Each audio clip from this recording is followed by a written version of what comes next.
Assalamualaikum warahmatullahi wabarakatuh. Kali ini kita akan membahas tentang sejarah berdirinya sebuah partai yang dinamakan Partai PKB pada tanggal 21 Mei 1998. Presiden Soeharto lengser ke Prabon akibat desakan arus reformasi yang kuat, mulai yang mengalir dari diskusi terbatas, unjuk rasa, unjuk keprihatinan, sampai istighosa, dan lain sebagainya. Peristiwa ini menandai lahirnya era baru di Indonesia, yang kemudian disebut era reformasi.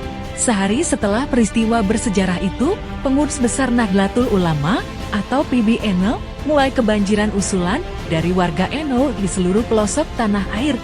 Usulan yang masuk ke PBNU sangat beragam. Ada yang hanya mengusulkan agar PBNU membentuk parpol, ada yang mengusulkan nama parpol. Tercatat ada 39 nama parpol yang diusulkan. Nama terbanyak yang diusulkan adalah Nahdlatul Ummah, Kebangkitan Umat, dan Kebangkitan Bangsa. Ada juga yang mengusulkan lambang parpol. Unsur-unsur yang terbanyak diusulkan untuk lambang parpol adalah gambar bumi, bintang 9, dan warna hijau. Ada yang mengusulkan bentuk hubungan dengan NU, ada yang mengusulkan visi dan misi parpol, AD atau ART parpol.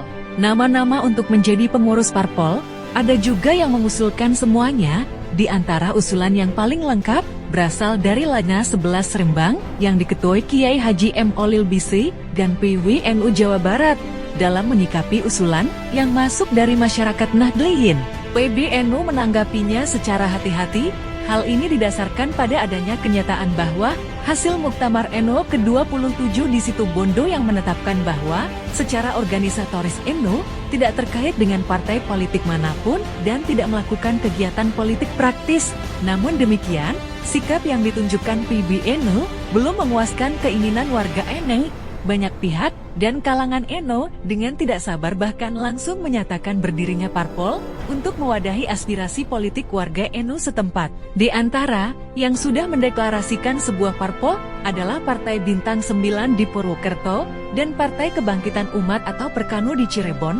Akhirnya, PBNU mengadakan rapat harian syuriah dan tanfiziah PBNU tanggal 3 Juni 1998.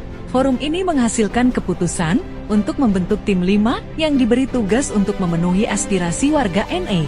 Tim 5 diketuai oleh Kiai Haji Ma'ruf Amin atau Rai Suriyah atau Koordinator Harian PBNU dengan anggota KHM Dawam Anwar Katib Am PBNU, Dr. KH Said Akil Sirot, HMA, Wakil Katib Am PBNU, HM Rosi Munir, Kisi Ednik, MK ST Ketua PBNU, dan Ahmad Bagja Sekretaris Jenderal PBNU. Untuk mengatasi hambatan organisatoris, tim 5 itu dibekali surat keputusan PBNU. Selanjutnya, untuk memperkuat posisi dan kemampuan kerja tim 5, seiring semakin derasnya usulan warga NU yang menginginkan adanya partai politik, maka rapat harian syuriah dan tanfiziah PBNU pada tanggal 20 Juni 1998 memberi surat tugas kepada tim 5. Selain itu juga dibentuk tim asistensi yang diketuai oleh Arifin Junadi Wakil Sekjen PBNU dengan anggota Ham Muhyiddin Arubusman, Ham Imam Fajri Taha Maruf,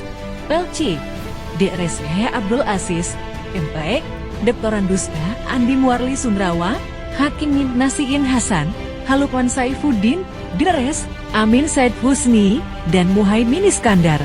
Tim asistensi bertugas membantu tim 5 dalam menginventarisasi dan merangkum usulan yang ingin membentuk parpol baru dan membantu warga NU dalam melahirkan parpol baru yang dapat mewadahi aspirasi politik warga NU. Pada tanggal 22 Juni 1998 tim 5 dan tim asistensi mengadakan rapat untuk mendefinisikan dan mengelaborasikan tugas-tugasnya. Tanggal 26 sampai 28 Juni 1998 tim 5 dan tim asistensi mengadakan konsinyering di Vilale Citra Cipanas untuk menyusun rancangan awal pembentukan parpol.